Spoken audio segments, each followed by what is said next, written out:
मुझे लगा कि सर मेरी आंखें चली गई हैं, क्योंकि कुछ भी दिखाई नहीं दिया। जब आंखें खुली देखता हूँ ऊपर से नीचे तक लहूलुहान और नाक से खून की धार बह रही थी। और वो एक ऐसा पल, ऐसा मंजर, एक ही पल के अंदर सब कुछ खत्म हो गया। मेरे तमाम साथी मेरे को छोड़ चुके थे।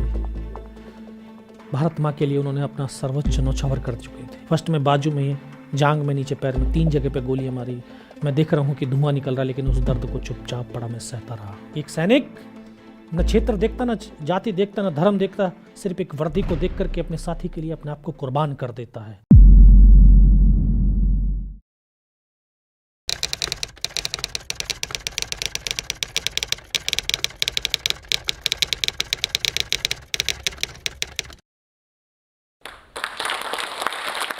बहुत बहुत धन्यवाद।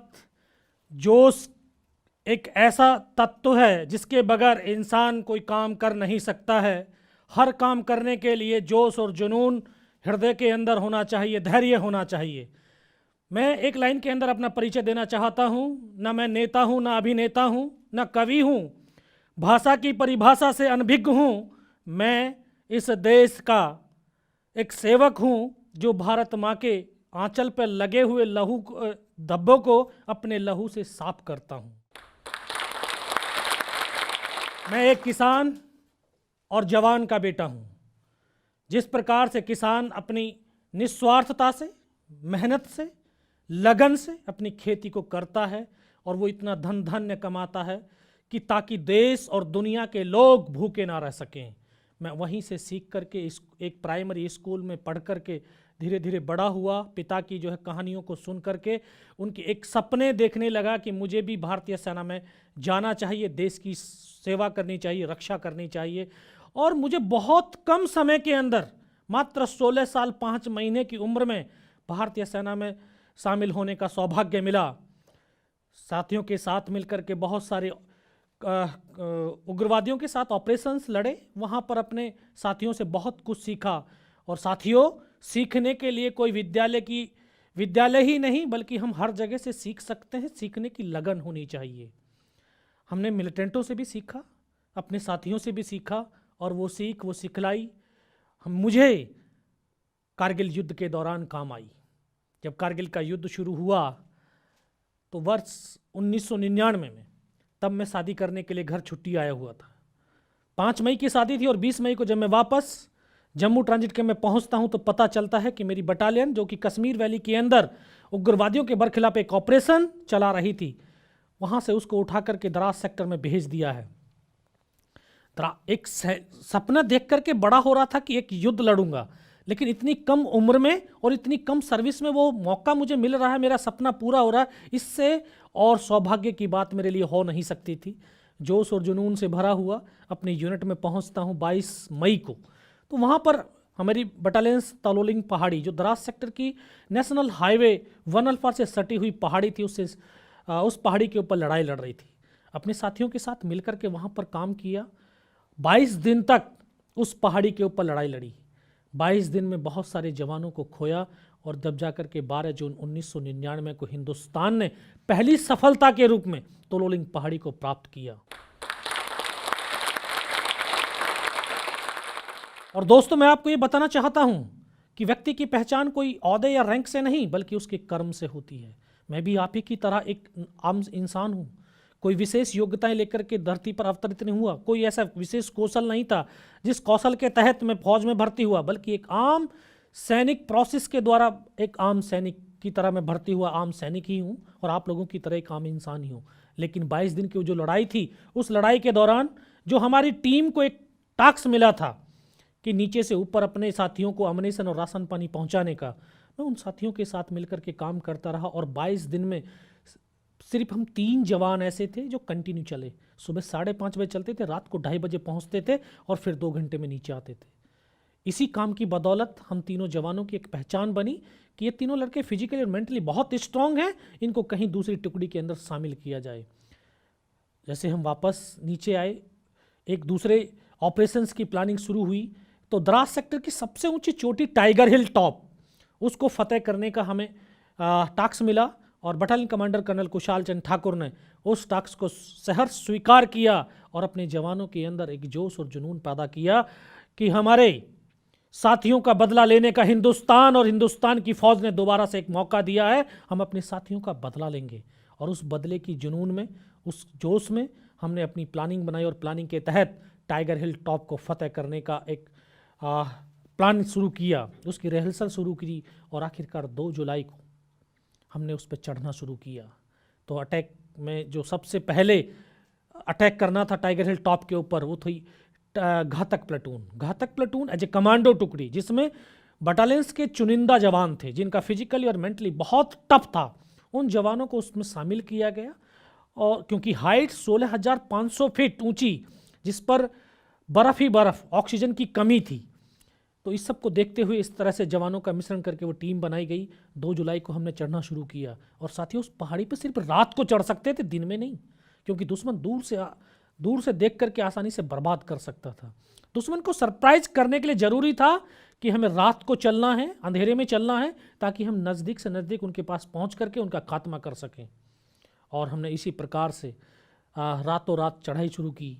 और वो तो इतनी मजबूती के साथ बैठे हुए थे, उन्होंने कभी सपने में भी नहीं सोचा था कि हम यहाँ से वापस चले जाएंगे। लेकिन ये हिंदुस्तान के सैनिक थे जिन्होंने उनके मोर्चों के अंदर घुस करके उनका कब्रिस्तान बना दिया था।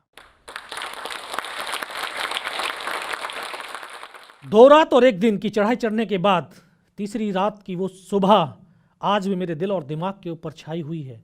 सुबह का वक्त था, रस्सियों के सहारे कठिन बिल्कुल 90 डिग्री की चट्टान, उसके ऊपर रस्सियां बांध करके एक दूसरे का सहारा लेकर के ऊपर चढ़ रहे थे। तभी दुश्मन ने दोनों तरफ से फायरिंग खोल दिया और हमारा रास्ता कट ऑफ हो गया। केवल हम 7 जवान ऊपर पहुंच पाए। ऊपर पहुंचते हैं तो सामने दुश्मन के 2 बंकर्स, 7 जवानों ने जाकर के आधाधुंध फायरिंग किया और उसमें बैठे हुए तमाम पाकिस्तानी सैनिकों को मौत के घाट उतार दिया। लेकिन जो टॉप था, टॉप वहां से 50-60 मीटर रहा होगा। टॉप पर बैठे हुए दुश्मन ने देखा कि हिंदुस्तान की फौज यहां तक पहुंच गई है, इतना जबरदस्त हमारे ऊपर गोलाबारी शुरू किया कि हम एक कदम आगे रखते हैं तब भी हमारी मौत है और एक कदम पीछे रखते हैं तब भी हमारी मौत है। यानी मरना तो निश्चित हो गया था। अभी हमने सोचा मरना ही तो है, मरने से पहले जितने ज़्यादा से ज़्यादा पाकिस्तानियों को मार सकते हैं मारेंगे। क्योंकि मैं आप सबको ये बताना चाहता हूँ कि हिंदुस्तान का सैनिक, उसका शरीर चाहे गोलियों से छलनी क्यों ना हो जाए, उसके शरीर के अंदर एक रक्त का आखिरी कतरा भी बचता है और आखिरी सांस भी बचती है, तो उसके कदम हमेशा दुश्मन की तरफ बढ़ते हैं, उसके कदम कभी पीछे डगमगाते नहीं हैं। ये ताकत है मेरे देश और मेरी सेना की। हमने सोचा मरना ही तो, इसलिए हम आगे बढ़े और आगे बढ़ करके उनकी डेड बॉडियों को बाहर निकाल करके फेंका और उनके मोर्चों से हमने फायरिंग शुरू किया। 5 घंटे तक लगातार हम वहाँ से उनसे लड़ते रहे, लेकिन देर पीछे से बिल्कुल कट ऑफ थे, कोई सपोर्ट था नहीं, तो अम्यूनिशन भी खत्म होने लगा। फिर हमने दोबारा से प्लानिंग बनाया कि हम फायर तब खोलेंगे जब दुश्मन बिल्कुल नज़दीक होगा। तो उसी प्लानिंग के साथ हमने, जब दुश्मन ने भारी तादाद में हमारे ऊपर गोलाबारी किया तो हमने फायर बंद कर दिया। फायर बंद करते ही तो उनको भी लगा कि शायद इनका अम्यूनिशन ख़त्म हो गया या मारे जा चुके हैं। तो उसी को देख करके उन्होंने 20-25 मिनट के बाद 10-12 पाकिस्तान के जवान सिर्फ ये देखने के लिए कि हिंदुस्तान के जवानों की संख्या कितनी है, जिंदे या मर गए, तो जब वो पत्थरों से निकल करके सामने आए तो हमने एक साथ, क्योंकि अलग अलग पत्थरों के पास आपस में कोऑर्डिनेशन करके बैठे हुए थे, एक साथ फायरिंग किया। उनमें से 1-2 बचा होगा, सबको मौत के घाट उतार दिया। तो देखा जो उनका 1-2 बचा था, उन्होंने जाकर के अपने कमांडर्स को बताया कि हिंदुस्तान की वहाँ पर जवानों की संख्या 8 या 10 ही है। विदिन 30 मिनट हमें संभलने का मौका ही नहीं मिला। 35 से 40 पाकिस्तान के जवान दोबारा से हमला कर दिया और हमला इतना ज़बरदस्त, जितने भी उनके पास हैवी वेपन थे तमाम वेपन्स का आधाधुंध फायरिंग किया और फिर ऊपर से पत्थर फेंकते हुए अल्लाह अकबर के नारे लगाते हुए नज़दीक आने लगे, ग्रेनेड फेंकने लगे। लेकिन हमने फायर नहीं खोला क्योंकि हमें मालूम था कि अगर हम फायर खोलते हैं हमारी लोकेशन जाहिर होगी और दूर से दूर हमें आसानी से बर्बाद कर देगा वो। हम नज़दीक आने का उनका इंतज़ार करने लगे, तो काफ़ी नज़दीक आए तो जो हमारी एक LMG थी, लाइट मशीन गन, वो उनको दिखाई देगी। सीधा उसी के ऊपर उन्होंने जो RPG का राउंड दाग दिया और वो हमारा वेपन डैमेज हो गया। तो आज भी मेरे प्लेटून हवलदार के वो शब्द जहन के अंदर गूंजते हैं। उन्होंने मुझे आवाज़ दिया, योगेंद्र इस LMG को उठा करके फेंक, क्योंकि इस वेपन के सिवा आज दुनिया में कोई बचाने वाला नहीं है। मैं वेपन को उठा करके उनकी तरफ फेंका तो मेरी नज़र ऊपर की तरफ गई, देखा था हूँ सामने पत्थर के ऊपर 7 पाकिस्तान के जवान खड़े हुए हैं। मैं बोला सर ये तो बहुत नज़दीक आ गए, शायद मेरी आवाज़ वहाँ तक पहुँची। उन्होंने सीधा ऊपर से ग्रेनेड फेंका और ग्रेनेड का जो मेरा एक साथी था पीछे तरफ लेट करके फायर कर रहा था, दोनों के बीच में आकर ग्रेनेड फटा, उसकी यहाँ से उंगली कट करके दूर जा करके पड़ी। तो उसको, जिसको चोट लगती है दर्द का एहसास उसी को होता है, उसको लगा कि शायद उसका हाथ कट गया है। तो एकदम से बोला यार मेरा हाथ कट गया। मैं पीछे की तरफ मुड़ करके देखा, मैं बोला नहीं सर आपका हाथ नहीं बल्कि उंगली कटी है। उनको फर्स्ट एड दिया। फिर एक और जवान जख्मी हो गया, उसको वो फर्स्ट एड दिया और उनको सबको बोला कि यार आप जो है नीचे की तरफ कूद जाओ, शायद हो सकता है अपने साथी चढ़ सकते हैं, चढ़ाने की कोशिश करना। लेकिन दोनों जवानों ने नीचे जाने से मना कर दिया। अभी तो मैं मत स्कूल के अंदर किताबों में पढ़ करके आया था कि एक हिंदुस्तान का सैनिक दूसरे सैनिक के लिए अपने आप को कुर्बान कर देता है। आज तो प्रत्यक्ष रूप से देख रहा था कि एक सैनिक न क्षेत्र देखता, न जाति देखता, न धर्म देखता, सिर्फ एक वर्दी को देख करके अपने साथी के लिए अपने आप को कुर्बान कर देता है। ये हमारे लिए, हम जैसे नए जवान, बहुत बड़ा मोटिवेशनल था, बहुत बड़ी ताकत थी। हमने देखा तभी एक और स्नाइपर वाला था हमारा साथी, उसके ऊपर 3 तरफ से फायरिंग आने लगा। तो उसकी हेल्प के लिए फिर एक मेरा ट्रेनिंग का साथी था, हम दोनों एक रूममेट में थे, दोनों को भेजा कि आप लोग जाओ उसकी हेल्प के लिए। जैसे वहाँ से हरकत किया तो मेरी हरकत शायद उनको दिखाई दी होगी, उन्होंने तुरंत जो है उसी हरकत के ऊपर फिर ग्रेनेड फेंका और ग्रेनेड का एक स्प्लिंटर आकर के मेरे भी घुटने के नीचे लगा। तो जैसे मैं खड़ा था, खड़े खड़े नीचे गिर गया। तो मुझे भी आभास हुआ कि शायद मेरा पैर कट गया है। तभी मैंने नीचे गिरते ही हाथ मार करके देखा तो पैर तो था लेकिन बहुत गहरा जख्म था। खुद फर्स्ट एड करने लगा, फर्स्ट एड कर ही रहा था तभी एक और स्प्लिंटर आकर के लगा और यहाँ से ये पूरा काट दिया। इसको कटने के बाद मुझे लगा कि सर मेरी आंखें चली गई हैं, क्योंकि कुछ भी दिखाई नहीं दिया। जब आंखें खुली देखता हूँ ऊपर से नीचे तक लहूलुहान और नाक से खून की धार बह रही थी। बहुत देर तक ब्लड साफ करता रहा लेकिन खून बहना बंद नहीं हुआ। लेकिन फिर भी रेंगता हुआ अपने साथियों के पास पहुंचा और पहाड़ी से पीठ लगा करके, ठीक हम आमने सामने बैठे हुए थे, तभी मैं उनको बोला साहब आप मेरा फर्स्ट एड कर दीजिए। तो उन्होंने बोला कि ठीक है पहले ऐसे कर, फायर कर। तो मैं फायर करने लगा। कुछ देर के बाद मैं देखता हूँ कि मेरा साथी अपना फील्ड पट्टी निकाल करके उसकी पॉलीथीन फाड़ने के लिए यहाँ तक हाथ पहुँचता है, यहाँ पर गोली लगती है और इस तरह से करता हुआ पीछे की तरफ लेटता चला जाता। तो एक हाथ पकड़ करके मैं बोलता सर क्या हुआ, लेकिन एक शब्द भी तो नहीं बोल पाते। तभी मेरी बगल में बैठा हुआ मेरा साथी, मैं उसको बोला अनंतराम सर को तो गोली लगी है, और उसके मुख से भी सिर्फ क्या शब्द निकला और उसको आकर के ऐसे सीने में ब्रस्ट लगा, वो भी एकदम से मेरी गोद के अंदर आकर के लेट गया। तभी मैं अपने साथियों को बोला कि सर दोनों बंदों की गोली लगी है, कैसे हैं? दोनों के दोनों सब शहीद हो गए। बस दोस्तों इतना ही मैं बोल पाया। दुश्मन ने दोनों 3 तरफ से आकर के हमको घेर लिया और वो एक ऐसा पल, ऐसा मंजर कि एक ही पल के अंदर सब कुछ खत्म हो गया। मेरे तमाम साथी मेरे को छोड़ चुके थे। भारत माँ के लिए उन्होंने अपना सर्वोच्च न्यौछावर कर चुके थे। तभी क्योंकि मैं भी उनकी तरफ से मर गया था, पाकिस्तान के कमांडर ने बोला कि इनको रिचेक करो, इनमें से कोई जिंदा तो नहीं है। आकर के एक एक को देखने लगे तो जब हमारे जवानों के शरीर के अंदर गोलियां दागते थे, डेड बॉडी ऐसे उछलती थी ऊपर की तरफ, तो उन्होंने आकर के उस तरह से आकर के गोलियां मारने शुरू किया। तो फर्स्ट में सामने वाले को, फिर बगल वाले को, फिर मुझे भी गोली मारी। फर्स्ट में बाजू में, जांग में, नीचे पैर में, 3 जगह पे गोलियां मारी। मैं देख रहा हूँ कि धुआं निकल रहा, लेकिन उस दर्द को चुपचाप पड़ा मैं सहता रहा। और फिर जब वो गोली मार करके चला गया, उनको यकीन हो गया कि इनमें से कोई जिंदा नहीं है। तब एक अंदर एक विश्वास पैदा किया कि अगर इसने सर और सीने में गोली नहीं मारी, चाहे मेरा हाथ या पैर दोनों ही काट करके क्यों ना ले जाए, मैं उफ तक भी नहीं करूंगा और मैं जिंदा भी रहूंगा। और मैं दोस्तों आप लोगों को ये बताना चाहता हूं, अगर आप अपने मन के अंदर विश्वास पैदा कर लें किसी काम को करने का, तो आपको करने से कोई दुनिया की ताकत रोक नहीं सकती है। आप उस काम को 100% पूरा कर सकते हैं। मैं सोचा कि अब कुछ भी कर ले, जिंदा रहूंगा। उस विश्वास के साथ मैं पड़ा रहा चुपचाप। फिर तभी उनके कमांडर्स ने हमारे नीचे वाले पोस्टों के ऊपर हमला करने के लिए रणनीति बनाई और अपने साथियों को मैसेज पास किया कि नीचे जो हिंदुस्तान का पोस्ट है उसके ऊपर हमला कर दो। ये आवाज़ जैसे सुनी तो मुझे लगा कि आज तो मेरी पूरी टीम खत्म हो जाएगी, क्योंकि ये भी सत्य है कि हम धरती पर जब हैं तो धरती को चलाने वाली कोई ना कोई शक्ति है जिसको हम अल्लाह, वाहिगुरु और ईश्वर के नाम से जानते हैं।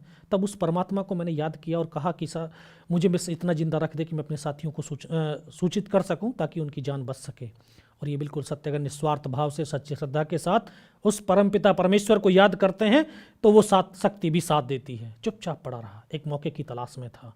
तभी उन्होंने दोबारा से फिर आकर के हमारे गोलियां मारनी शुरू करी और हमारे हथियार उठाने शुरू कर दिए। उसने आकर के दोबारा से उसी प्रकार से गोलियां मारी, फिर भी मेरी बाजू में, पैर में गोली मारी और एक कदम जब आगे चला तो उसने जब सीने की तरफ राइफल करी तब मुझे लगा कि शायद अब नहीं बचूंगा। तो उसने गोली चला दी। पीछे से पूरी पैंट फटी हुई थी, यहाँ पे पर्स रखा था, पर्स में भी 5-5 रुपए के कुछ सिक्के थे। कहते हैं कि जाको राखी साइयाँ मार सके ना कोई, जब तक मौत नहीं आती उसको कोई मार नहीं सकता है। तो उसने गोली चलाई और जाकर के पर्स में सिक्कों पे जाकर के लगी और रिकोचेट होगी। उस गोली के धक्के से मुझे खुद आभास हुआ कि अरे मैं तो मर गया हूँ। पाकिस्तान का दूसरा सैनिक आया, उसने आकर के मेरा AK-47 उठाया और वापस मुड़ा। शायद उसका पैर मेरे पैर से टकराया होगा, तभी मुझे चेतना आई और मुझे लगा यार मैं तो जिंदा हूँ। और तब एक अंतरात्मा से आवाज़ आई कि योगेंद्र अभी तक नहीं मरा तो मरेगा भी नहीं। तभी मैंने अपना ग्रेनेड निकाला और ग्रेनेड की पिन निकाल करके उसके ऊपर ऐसे फेंक दिया। तो कोट पहने हुए थे, कोट के अंदर हुड लगे हुए थे, हुड के अंदर वो ग्रेनेड गिरा तो उसने तुरंत पीछे की तरफ मुड़ करके देखा, पीछे तो कोई हरकत थी नहीं। और जब तक वो ग्रेनेड को निकाल पाता, ग्रेनेड फट के यहाँ से पूरा सर उड़ा उसका, हमारे ऊपर आकर के गिरा। उस धमाके से जो पाकिस्तान के सैनिक थे उनमें एकदम से खलबली मची कि इनमें से कोई जिंदा है। कुछ बोले जिंदा नहीं, नीचे से फौज आ गई है। वही एक मौका था मेरे पास कि मैं अपनी मातृभूमि के लिए कुछ विशेष कर गुजर जाऊं। मैंने दोनों हाथों से उसकी राइफल को उठाने की कोशिश करी, लेकिन हाथ तो हिला ही नहीं, क्योंकि इस हाथ की पूरी हड्डी निकल के बाहर थी। फिर एक हाथ से राइफल उठाया, वहां से फायरिंग किया, 3-4 पाकिस्तानियों को मौत के घाट उतारा उसी हाथ से। पर पलटा खाया, दूसरे पत्थर, तीसरे पत्थर। जब 3-4 जगह से फायरिंग किया तो उनको लगा कि नीचे से रीइंफोर्समेंट आ गई है। और पाकिस्तान की सेना के सैनिकों का इतना ही तो जोश होता है, सब टूट गया था उनका, उनके हौसले टूट चुके थे। वो वहाँ से भाग खड़े हुए। 3-4 मीटर रेंगता हुआ मैं आगे गया। आगे जाके देखता हूँ तो सामने उनका लंगर चल रहा है, उनके लिविंग टेंट लगे हुए, उनके तमाम जो सपोर्टिंग वेपन थे उनका डिप्लॉयमेंट था। वो सब कुछ वहाँ से देखा। देखने के बाद फिर मैं वापस मुड़ा, क्योंकि उस समय जहन के अंदर एक ही पागलपन था कि अपने साथियों को पास जाना है, अपने साथियों को बचाना है। वापस रेंगता हुआ धीरे धीरे अपने साथियों के पास पहुंचता हूं तो मुझे लगा कि शायद हो सकता है मेरी तरह कोई मेरा साथी जिंदा हो। तो आकर के एक एक को देखने लगा। किसी का पूरा सर फटा हुआ बाहर था, किसी के पूरे फेफड़े निकले हुए बाहर थे। बहुत देर बैठ करके रोया। रोने के बाद अपने आप को संभाला कि मुझे जो मेरे को टास्क मिला, इस टास्क को मैं ज़रूर पूरा करूँगा। सोचता रहा, 19 साल की उम्र, 2.5 साल की सर्विस, न उम्र का तजुर्बा न सर्विस का अनुभव, बस ये भी पता नहीं कि हिंदुस्तान कहाँ है, पाकिस्तान कहाँ, चारों तरफ तो पहाड़ी पहाड़, चारों तरफ तो बर्फ़ ही बर्फ़, लेकिन एक परमात्मा का ही सहारा था। सोचता रहा। इस हाथ को ऐसे बांधने की कोशिश करने लगा, लेकिन हाथ बंधा भी नहीं। फिर सोचा इसको तोड़ देता हूँ, इससे अच्छा तो तोड़ने की कोशिश करी, लेकिन टूटा नहीं। फिर इसको उठाया, कमर पे फेंका और सोचता रहा कि किधर से जाऊँगा। तभी एक आवाज़ सुनाई दी जिसने बोला, बेटा इस नाले से नीचे की तरफ चला जा। मैं बिना कुछ सोचे समझे उस नाले से लुढ़क गया। लुढ़कते लुढ़कते जब नीचे पहुँचा तो नाले के अंदर ऐसे गड्ढा आ गया, एक हाथ से पत्थर पकड़ करके लटका हुआ था। तभी मुझे लगा कि शायद मैं पाकिस्तान की तरफ आ गया हूँ। तो नीचे देखा तो मेरे साथी थे, उनको आवाज़ दिया, वहाँ से वो निकाल करके ऊपर लेकर के गए। और फिर उनको मैं इन्फॉर्मेशन बताया कि सर इस प्रकार से हमारे तमाम साथी शहीद हो चुके हैं और अभी आपके लोगों के ऊपर अटैक होने वाला है। ये इन्फॉर्मेशन कमांडिंग ऑफिसर को दिया। कमांडिंग ऑफिसर ने बताया कि इस लड़के को जल्दी जल्दी मेरे पास पहुँचाओ। पहाड़ी में साथियों, मेरे दोस्तों, मैं आपको ये बताना चाहता हूँ कि पहाड़ी पर चढ़ना बहुत आसान है, लेकिन उतरना बहुत मुश्किल है, वो भी कैजुअलिटी को लेकर के। मुझे साथी अपने जो है जवान कंधे पे डाल करके पीछे की तरफ लाने लगे। 1:30 या 2 बज रहा था दिन का उस समय। CO साहब के पास पहुंचते पहुंचते शाम हो गई थी। इतना ब्लड निकल चुका था कि मुझे भी दिखाई देना बिल्कुल बंद था। CO साहब ने बोला, बेटा पहचानता? मैं कहा साहब आवाज़ सुनाई दे रही लेकिन दिखाई कुछ नहीं दे रहा। बोला मैं तेरा commanding officer colonel Kushal Chandra Thakur. तो तभी मुझे पता चला और कि मैं यहाँ पर पहुँच चुका हूँ उनके पास। तो मैं बोला सर मुझे बहुत तेज़ सर्दी लग रही है। उन्होंने अपने टेंट के अंदर लिटाया, 3-4 स्टॉप जलवाए, थोड़ी सी गर्मी महसूस हुई। तो बोले बेटा कुछ बता सकता? मैं कहाँ सब बता सकता हूँ। तब उनको तमाम ऊपर की इन्फॉर्मेशन थी वो दिया। और लास्ट में CO साहब ने बोला, बेटा जवान की रिक्वायरमेंट क्या है? मैं कहा साहब जवान की रिक्वायरमेंट अम्युनिशन और फील्ड पट्टी के, बाकी कोई रिक्वायरमेंट नहीं है। बोला खाने के लिए नहीं चाहिए? दोस्तों 72 घंटे से भी ज़्यादा का समय हो गया था। एक बड्डी पियो ने सिर्फ आधा बिस्कुट का पैकेट खाया था, बाकी तो भूख ही नहीं लगती है साहब, आधा तो बैलेंस था हमारा। बस इतना कहते कहते तभी डॉक्टर साहब ने कौन सा इंजेक्शन लगाया, फिर मुझे पता नहीं मैं कहाँ पर हूँ। 3 दिन के बाद होश आया, देखा पता चला कि 92 बेस हॉस्पिटल श्रीनगर। और वहीं पर मुझे पता चला कि उसी रात को मेरी टुकड़ी ने दोबारा से अटैक किया और बिना कुछ कैजुअलिटी के टाइगर हिल टॉप के ऊपर विजय पताका फहरा दिया।